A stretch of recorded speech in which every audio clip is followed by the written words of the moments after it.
मेरे साथ मंच पर उपस्थित श्रीमान मनोज सिन्हा जी, उपराज्यपाल जम्मू कश्मीर श्री गोविंद मोहन जी, गृह सचिव भारत सरकार, तपन कुमार डेका जी, निर्देशक आसूचना ब्यूरो, श्री प्रवीण कुमार जी, डीजीपी सीमा सुरक्षा बल, और आज बोबिया चौकी पर उपस्थित सभी प्यारे बीएसएफ के जवान भाइयों बहनों और अधिकारीगण, आज यहां पर सरहदी क्षेत्र की निगरानी के लिए और आप सबके संवाद के साथ संवाद के लिए बोबिया चौकी पर मेरा आना संभव हो सका है। मैं जब भी बीएसएफ की चौकी पर जाता हूं, बॉर्डर पर जाता हूं,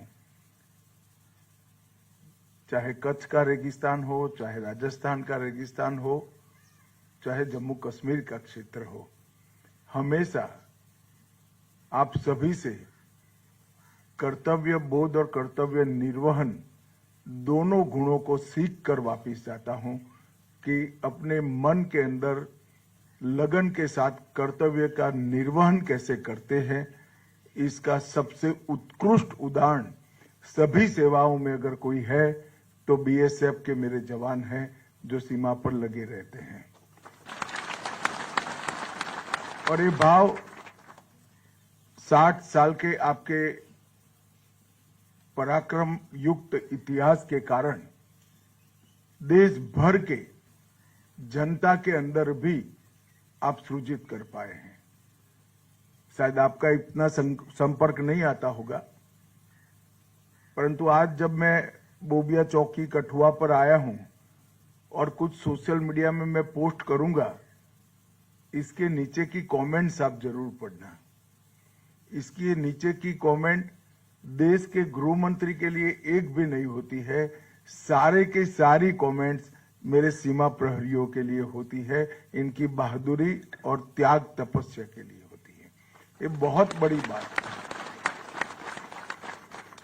बीएसएफ ने 6 दशक में 1 महावीर चक्र, 2 कीर्ति चक्र, 15 वीर चक्र, 13 शौर्य चक्र और अनेक प्रशासनिक सम्मान प्राप्त किए हैं।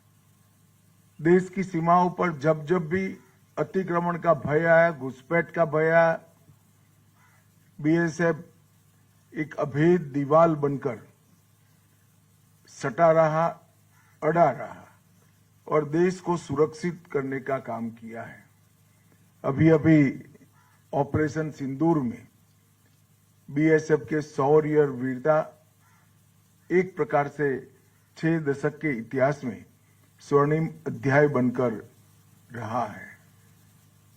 उस कठिन घड़ी में भी आप सभी ने हम सीमा के प्रहरी है ये भाव को हमेशा के लिए उज्जवल रखा और बुलंद रखा।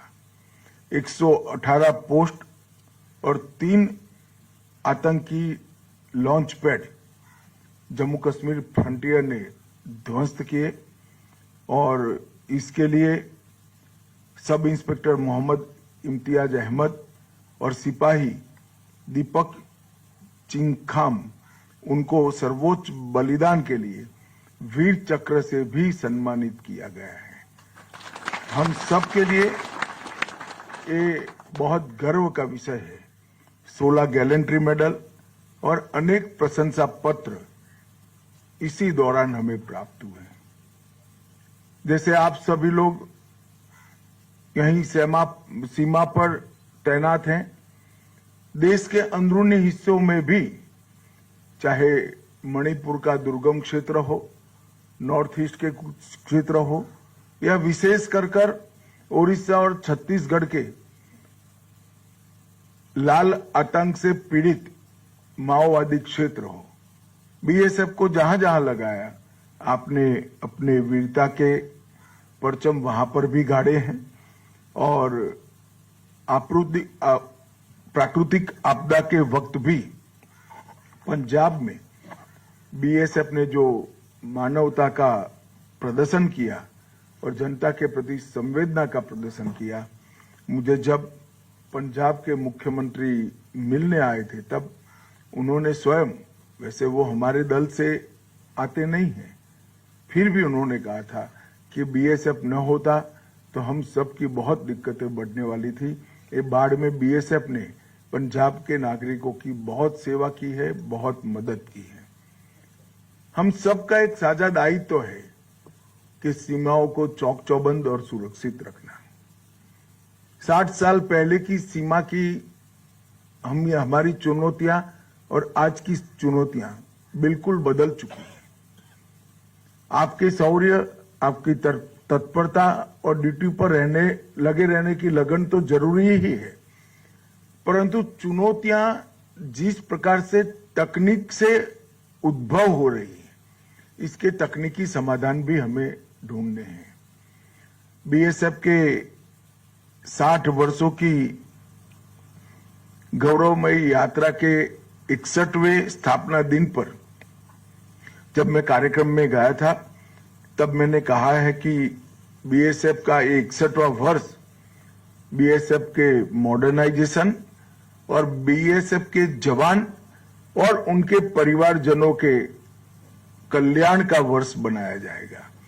गृह मंत्रालय में एक टीम ये दोनों चीजों पर काम कर रही है। बीएसएफ के जवान के कल्याण के लिए भी हम एक विशिष्ट योजना लेकर आएंगे और पूरी बॉर्डर सिक्योरिटी का जो काम है उसको तकनीक के आधार पर मॉडर्नाइज कर आपकी सहायता कैसे की जा सके, इसके लिए भी भारत सरकार बहुत बड़ी राशि खर्च करने वाली है। मैं ऐसा करता हूं कि बॉर्डर इंफ्रास्ट्रक्चर और प्रयुक्त उपकरण आपको ड्यूटी निभाने में बहुत मददरूप होंगे और आप आपकी ड्यूटी का अच्छे तरीके से निर्वहन कर पाए, इसके लिए आपकी कठिनाइयों को भी कुछ हद तक वो कम करेंगे। सभी जवानों को मेरी अनंत अनंत शुभकामनाएं हैं। पूरा देश आपके कर्तव्य के निर्वहन के भाव के कारण ही चैन की नींद सो रहा है और सुरक्षित महसूस कर रहा है। मैं फिर से एक बार 60 साल में बीएसएफ के जितने भी जवानों ने वीरगति प्राप्त की है, वो सभी को मन पूर्वक श्रद्धांजलि देकर मेरी बात को समाप्त करता हूं। वंदे मातरम। भारत माता की जय।